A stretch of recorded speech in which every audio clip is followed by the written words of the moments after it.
Hi, I'm Tricia Morris from Club Scrap, and today we're going to color your world. I have this great layout here that I'm going to show you how to make with the help of Clearsnap's Colorbox Stylus Tool. So let's get coloring.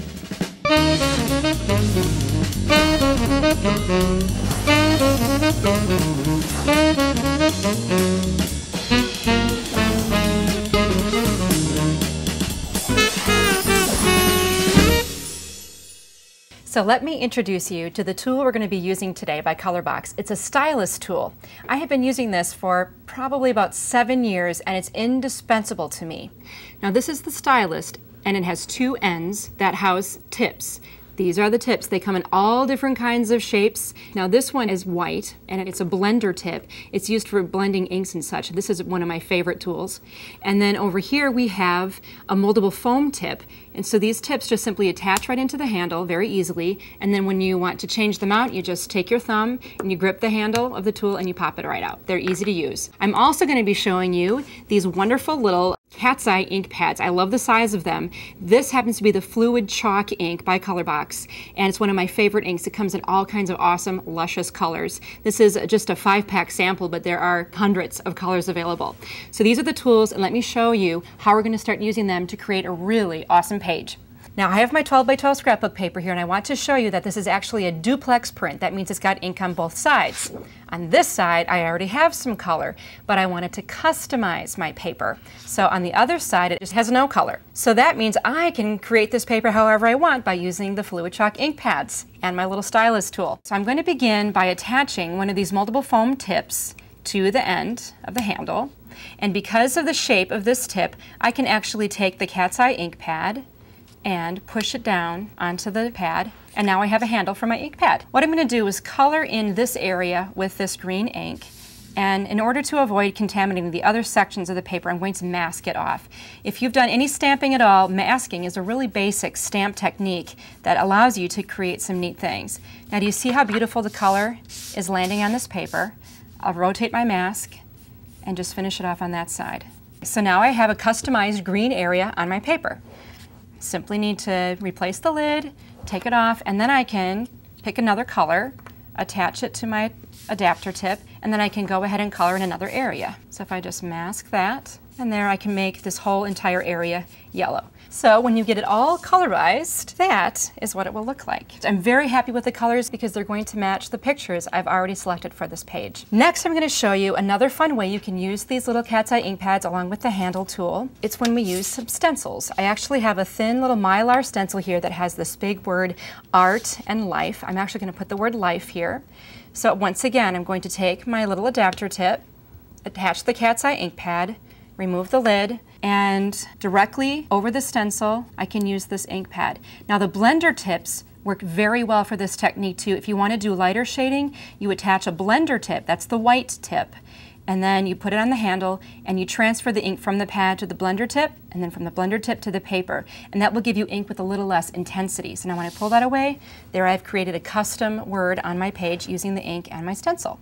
And now I've got another cool trick I'm going to show you with the moldable foam tips. I'm taking a square moldable foam tip, I'll insert it into my handle, my stylus handle, and then I'm going to bring it over to a desk lamp that has a 40-watt light bulb in it.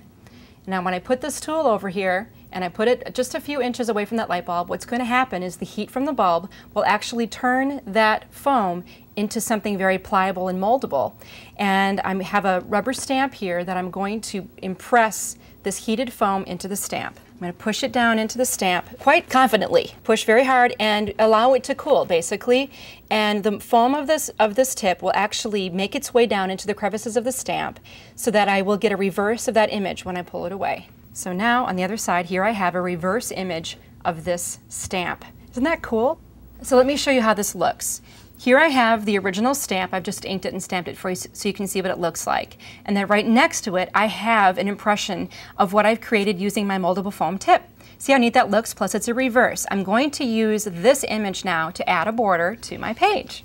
Now let's say you do it and you're not happy with the results. No problem. Simply heat it again and it will become flat, and then try again until you get the results you want. So once again, I have my image on the handle. I can even take my cat's eye that I plan to use. This is the chestnut roan color. This is from the Earth Tone 5-pack of cat's eye ink colors. And the 5-packs actually come with the handle and then the adapter tips. And now when you're creating a stamped border, here's a little tip.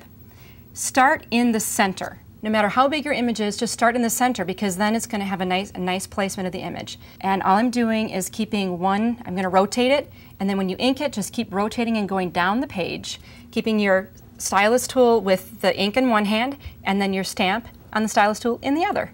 Now here is the finished page background here where I've used my ink in 3 different ways. I've used it to create my color for my paper, for the base of my paper. I've used it to stencil, and I've used it to create a custom stamped border. There's one other little thing I wanted to do to add to this page, and that is to add a ribbon. But I didn't have any ribbon in the color that I wanted. I actually have some fabric ribbon here that is an ivory color, and I thought, well, why don't I just use these inks to customize the color? Let me get a little protective sheet of paper here, and let's take my tool with the adapter tip. I'm going to make this particular ribbon green. I'm inserting the adapter tip into the base of the pad, and I'll just lay my ribbon flat, put the ink pad right on top of it, and run it through. And now what I have is a piece of custom dyed green ribbon.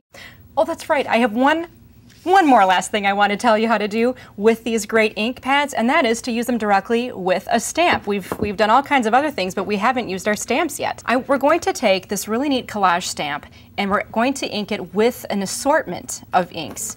What's fun about this is we can just create a color collage basically with inks. I'm going to take the pad directly onto the stamp, and I'm going to stamp it in 3 spots. Now I know that Bethany always talks about making your visual triangle. Create that same visual triangle when you're adding multiple ink colors. Again, starting with the lightest color first, and then bringing in your darker colors as you go. Now I have a triangle of colors that I'm just following along, and that will help me make sure that the inks are dispersed well over the stamp. Now a good test to make sure you have all of your inks on the stamp is to make sure that all the surfaces are shiny. If you just tilt a little bit, the stamp rubber will sheen, and then I know I'm ready to stamp. Now this stamp has a lot of detail to it, and I don't want to miss a thing. So here's a little tip. The stamp has a cushion. It has wood, and then it has cushion, and then the rubber. But the cushion is what allows the rubber to make contact with the paper. I'm just going to add a little bit of extra cushion. I have this little red mouse pad that I've put underneath my paper. That's going to cushion from one side and the cushion from the top side of the stamp. Then I'll bring it onto the paper, give it firm downward pressure with the weight of my upper body, and when I pull it away, I have a beautiful stamped image. Here I have it cut out, and I want to show you a little tip. I have my pad. In fact, I really want this to be on a handle. It's a little bit more comfortable to hold.